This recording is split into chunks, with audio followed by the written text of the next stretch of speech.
Do educate friends, then do the rest. Hello everyone, this is Sapna Singh and welcome to the channel do educate.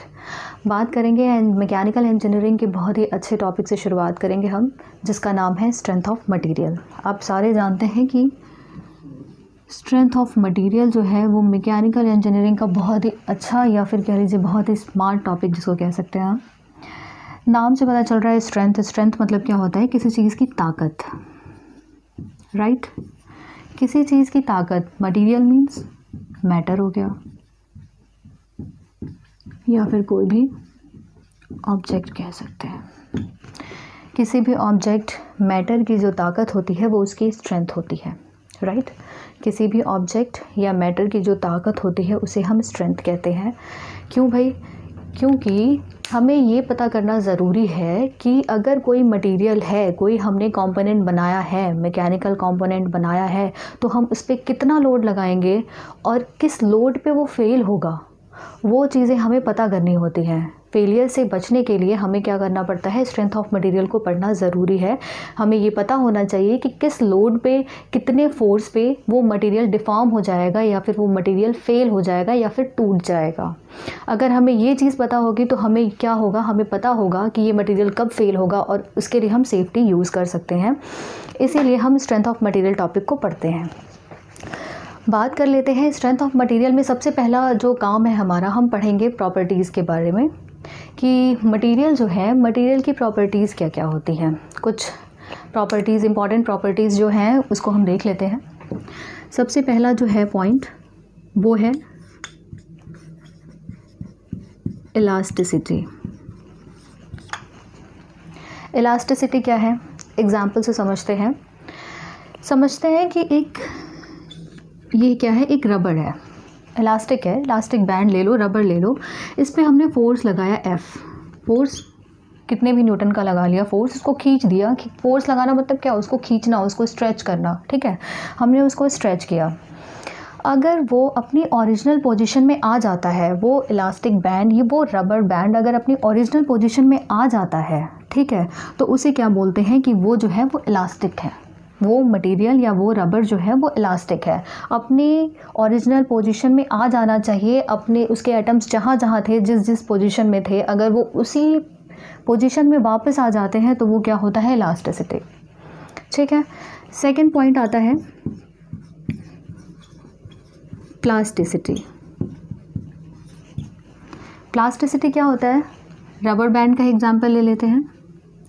यहाँ पे अगर suppose करिए हमने F force लगाया, उसको खींचने के बाद क्या हो रहा है, अगर उसके एटम्स, बहुत सारे एटम्स होंगे ना, यहाँ पे छोटे छोटे एटम्स होंगे, अगर उसके एटम्स उसके शेप में नहीं आते, वापस अपनी ओरिजिनल पोजीशन पे नहीं आते, सपोज़ करिए ये स्ट्रेच होके इस तरीके से हो गया, ये एटम्स इसके डिफॉर्म हो गए, इस तरीके से डिफॉर्म हो गए, राइट।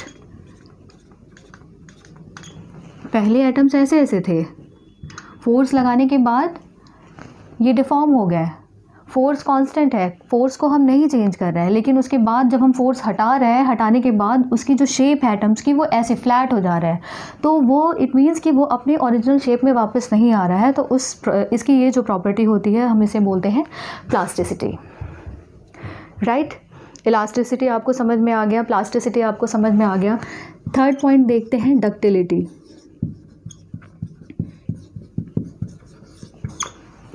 डक्टिलिटी क्या होती है, अब कोई भी मटेरियल अगर उसका डिफॉर्मेशन, 5% से ज़्यादा है, 5% प्लस है एलोंगेशन, तो वो क्या होगा, मटेरियल डक्टाइल होगा।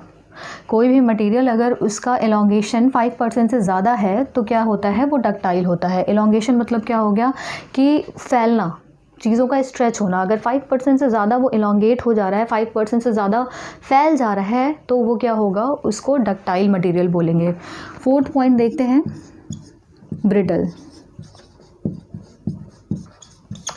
ब्रिटल मटेरियल क्या होते हैं, डक्टाइल मैटर की तरह ही इसका एलोंगेशन 5% से कम होता है, 5% लेस एलोंगेशन,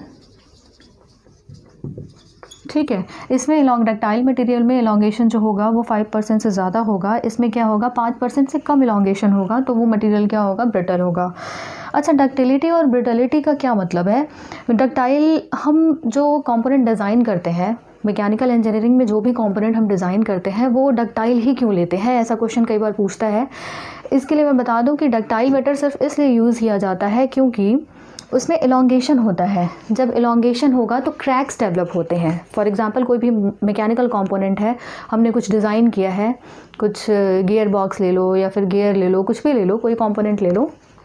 डिज़ाइन करने के बाद अगर उसमें इलॉन्गेशन, सपोज़ करो हम उसमें एक्सट्रीम फोर्स लगा रहे हैं, जितना वो फोर्स बेयर नहीं कर पा रहा है, वो उसको झेल नहीं पा रहा, तो क्या होगा, वो फैलने लगेगा, वो अपनी जगह से इलॉन्गेट होने लगेगा, थोड़ा फैलेगा, उसमें क्रैक्स डेवलप होंगे।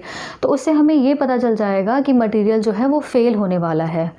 अगर हमें ये पता चल जाएगा कि मटेरियल फेल होने वाला है तो उसको हम वहीं पे स्टॉप करके इन सारी चीज़ों को मैनेज कर सकते हैं। यही रीज़न है कि हम डक्टाइल मेटल को प्रेफर करते हैं, ना कि ब्रिटल मेटल को। हमेशा मैकेनिकल इंजीनियरिंग कंपोनेंट में हम डक्टाइल मटेरियल को यूज़ करेंगे, ब्रिटल मटेरियल को यूज़ नहीं करेंगे। ये बात थी प्रॉपर्टीज़ की। प्रॉपर्टीज़ हमने देख ली, ये इंपॉर्टेंट प्रॉपर्टीज़ थी। फ़िलहाल प्रॉपर्टीज़ तो बहुत सारी हैं, लेकिन अभी फ़िलहाल के लिए 4 चीज़ों को पढ़ना ज़रूरी था।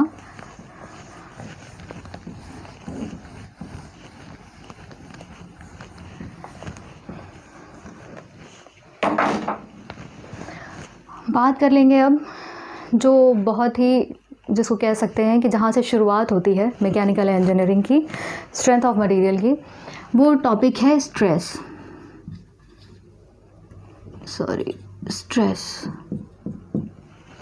स्ट्रेस क्या होता है? इंसान का दिमाग देख लो। इंसान का दिमाग क्या करता है, हम टेंशन कब लेते हैं? जब चीज़ें हमारे अकॉर्डिंग नहीं होती हैं। हम कोई चीज़ करना चाहते हैं, हम कुछ सोचना चाहते हैं, लेकिन हर एक चीज़ उसके अगेंस्ट हो रही है, उसके अपोजिट हो रही है, तो वहाँ पे हमें क्या होता है, हमारे माइंड को टेंशन होती है। मतलब हम वो चीज़ें चाहते नहीं हैं करना, लेकिन उसके बाद भी वो चीज़ें हो रही हैं, तो उस चीज़ को क्या बोलेंगे हम, टेंशन बोलते हैं, स्ट्रेस बोलते हैं।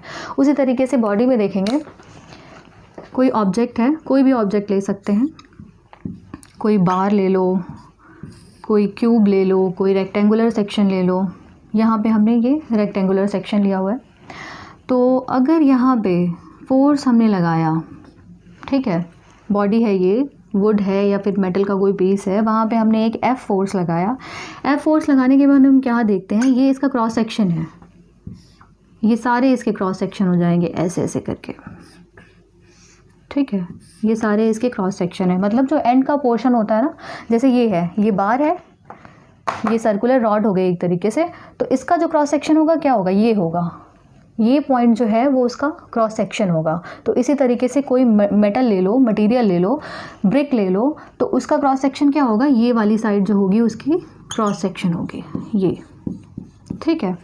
अगर हमने किसी मटेरियल पे, किसी ब्लॉक पे F फोर्स लगाया, बॉडी तो फिक्स है, ठीक है, बॉडी अपनी जगह पे है, F फोर्स हम लगा रहे हैं, लेकिन बॉडी की प्रॉपर्टी क्या है, बॉडी अपनी शेप को चेंज नहीं करना चाहती, बॉडी अपनी जगह ही रहना चाहती है। तो वो क्या करेगी, वो उस चीज़ को ओवरकम करने की कोशिश करेगी।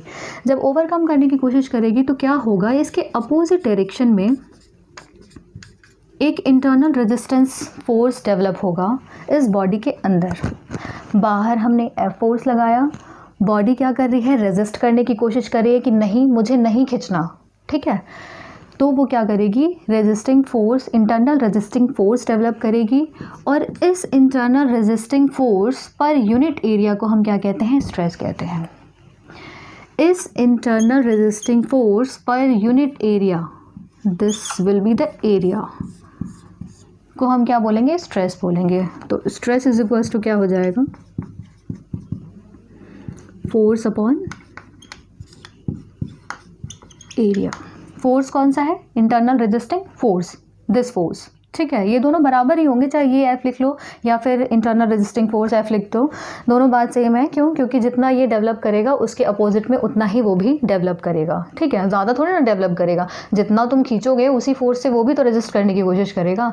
ज़बरदस्ती तो है नहीं कि हाँ वो खींच रहा है, वो कहेगा नहीं नहीं नहीं नहीं बहुत ज़्यादा फोर्स, मैं उसका डबल लगा के अपने आप को रेजिस्ट करूँगा, ऐसा नहीं होता। तो यहाँ पे एफ फोर्स लगाया, सेम इंटरनल रेजिस्टिंग फोर्स यहाँ पे एफ लगेगा, तो स्ट्रेस की वैल्यू फोर्स अपॉन एरिया हो गई। स्ट्रेस को हम डिनोट करते हैं सिग्मा से, sigma is equal to F upon A. Question में अगर पूछ लिया कि किस तरीके से ऐसे क्वेश्चंस को सॉल्व करेंगे, तो एरिया की वैल्यू कोई भी अगर रेक्टेंगुलर क्रॉस सेक्शन है तो वहाँ पे एरिया सपोज करो ये this is B and this is D, तो एरिया क्या हो जाएगा बी इंटू डी, तो sigma is equal to F upon A is equal to F upon B into D. ये हो जाएगी स्ट्रेस की वैल्यू।